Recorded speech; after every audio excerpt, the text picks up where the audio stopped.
días, mi nombre es Henry José Lele Hernández, soy el residente del segundo año de traumatología y ortopedia. Hoy le voy a hablar sobre la enfermedad de síndrome de Ehlers-Danlos, que es una enfermedad muy conocida a nivel mundial. Pero antes de hablar del concepto como tal, vamos a hablar un poquito de la historia, del epónimo, de dónde se deriva el nombre de esta enfermedad. Antes que nada, tenemos que tomar en cuenta el descubrimiento de esta enfermedad. ¿A qué se debe? ¿De dónde proviene su nombre? ¿O quién fue el primero quien lo descubrió?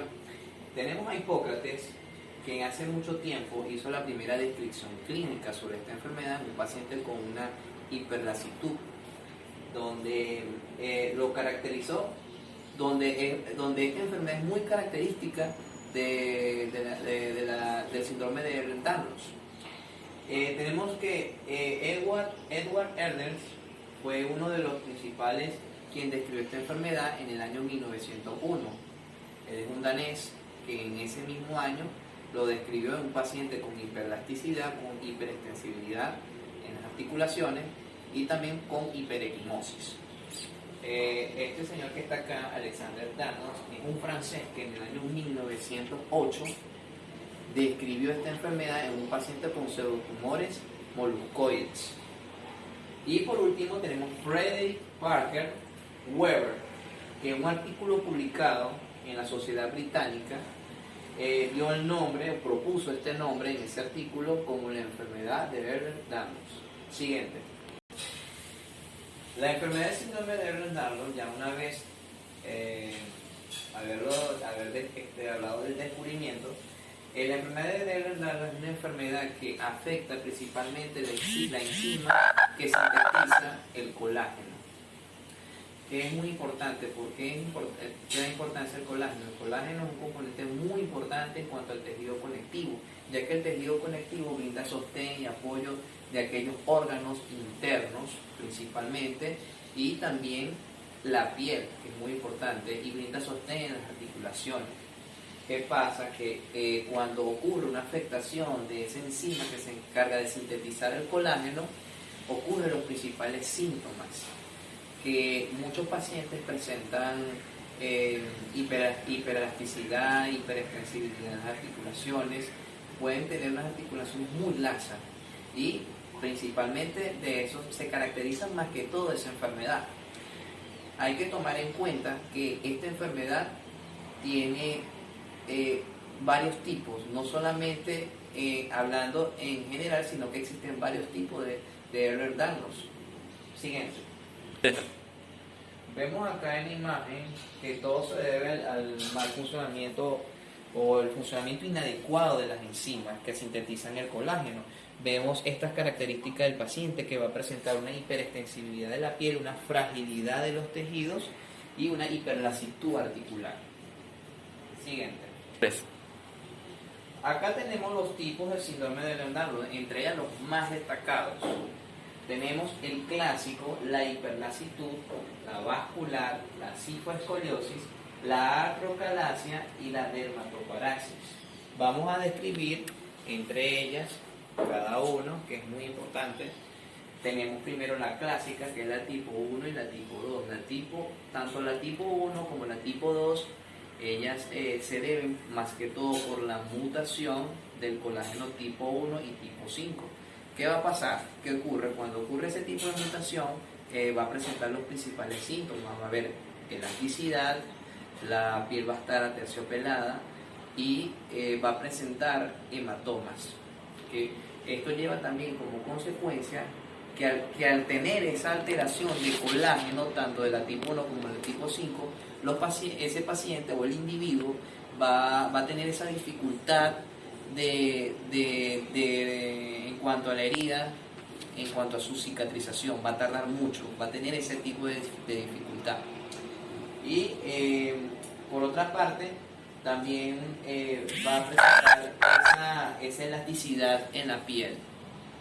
Tenemos que recordar también que la hiperlasitud o la hipermovilidad, que es otro tipo de síndrome de Ehlers-Danlos, que esta más que todo se va a dar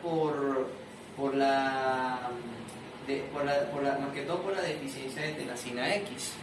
Hay que recordar también que al tener esa alteración, el paciente va a tener unas articulaciones, va a presentar hiperlasitud, hipermovilidad, va a tener mucha inestabilidad en cuanto a esas articulaciones. O sea, va a ser muy frecuente las luxaciones, tanto de rodilla, de hombro. Va a haber ese tipo de alteración en cuanto a la hiperlasitud. Tenemos la vascular, que la vascular, esta se va a presentar en aquellos pacientes, más que todo con aneurisma. Esto ocurre, ¿qué ocurre acá? Que en estos pacientes van a presentar rupturas arteriales, rupturas uterinas, rupturas intestinales. Es por ello que en estos pacientes se presenta una clínica muy grave, recordando también que estas se detectan ya en una edad muy tardía, ya a los 48 años, o también al momento del fallecimiento del individuo. Hay que recordar eso, ya que sus hechos son muy sesgados y no está claro en el momento en cuanto se diagnostica. Hay que tomar en cuenta esa parte. La cifoescoliosis también es otro tipo de síndrome de Ehlers-Danlos. La cifoescoliosis se va a caracterizar como una escoliosis progresiva. En cuanto a sus síntomas, una escoliosis progresiva, una debilidad muscular y una esclerótica muy frágil. También la artrocalasia. La artrocalasia no se ha visto tantos casos. En sí se han visto más que todo 30 casos aproximadamente a nivel mundial. La artrocalasia se caracteriza en cuanto a sus síntomas, en donde el paciente va a presentar una osteoartritis grave con una cadera, puede ser que se acompañe con fractura y también con una piel frágil y elástica. Y por último tenemos la dermatoparaxis, que se caracteriza como una piel muy elástica, o mejor dicho, una piel muy frágil. Entonces hay que tomar en cuenta esa clasificación, esos tipos de Ehlers-Danlos, que son muy importantes y que lo vamos a ver muy a menudo en las consultas. Y tenemos los principales síntomas acá que puede presentar un paciente. Pueden presentar pectus excavatum, puede presentar aracnodactilia. Muy importante señalar estos signos de esta enfermedad. Siguiente. 2. Aquí tenemos la incidencia. Según los datos publicados de la Asociación de Síndromes de Hiperlasitud, tenemos que un estimado que una persona por cada 5.000 a 10.000 nacimientos puede presentar esta enfermedad.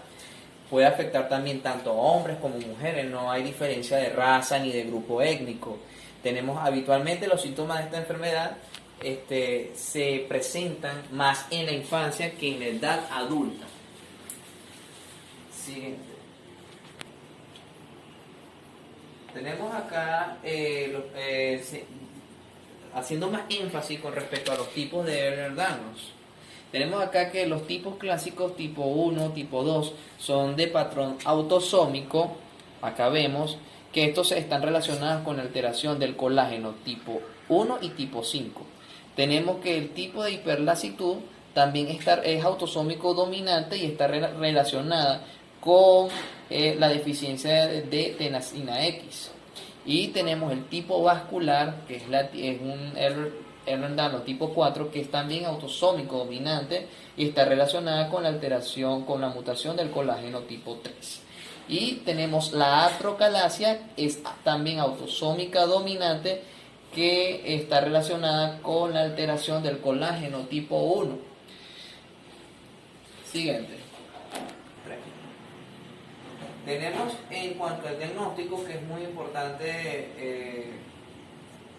importante decir que en cuanto a los pacientes con el tipo de Ehlers-Danlos vascular tienen más manifestaciones clínicas. Como lo dije anteriormente, se refiere a que cuando una vez que hay una ruptura vascular, ¿qué va a suceder?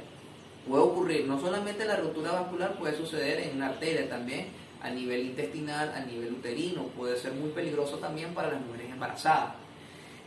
Aquí tenemos los principales síntomas que puede ocurrir una ruptura de intestino y también no solo de intestino sino de los pulmones. Puede tener dificultad respiratoria, incluso también a nivel cardíaco el paciente puede presentar un prolapso mitral y eso a raíz de eso puede generar una endocarditis infecciosa. Siguiente. Tenemos los exámenes principales para diagnosticar el síndrome de Ehlers-Danlos, que es muy importante llevar a cabo una tipificación del colágeno para saber qué tipo de colágeno ha sido afectado, si fue el tipo 5, el tipo 3, el tipo 1. Es muy importante para saber a qué le estamos apuntando, a qué se deriva este problema. También señalar la prueba de mutación del gen del colágeno.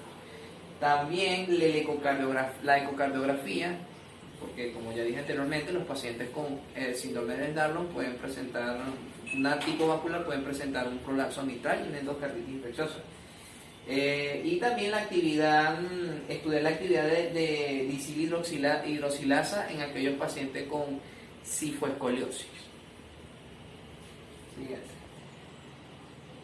Tenemos los criterios diagnósticos del síndrome de Ehlers tipo vascular, que son los signos mayores y menores. Entre lo más destacado, la piel delgada, que se ven las venas aquí, se ven las venas, va a haber aneurisma y disección arterial o ruptura arterial, que es muy característico de aquellas personas con tipo vascular, con una cara, con una fascia muy característica, con ojos hundidos, unos labios superiores delgados, una falta de tejido adiposo de la cara.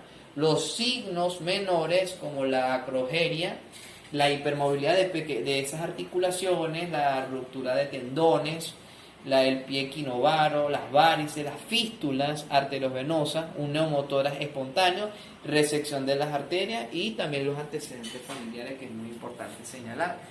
Recuerden que se trata de un paciente con síndrome de Ehlers-Danlos tipo vascular, que puede presentar mucha sintomatología. Siguiente. En el tratamiento no existe una cura específica en cuanto a esta enfermedad, ya que el tratamiento se toma medidas paliativas, solamente se tratan los síntomas. Y con el tiempo el paciente que sufre este tipo de enfermedad puede meditar una cirugía en cuanto a una luxación articular, puede meditar una cirugía con el tiempo. Vemos acá esta imagen de esta niña que tiene una hipermovilidad, a su vez tiene una hiperelasticidad. Aquí vemos como ella realiza un movimiento del hombro, tiene un movimiento de hiperextensión y no hay hiperextensión.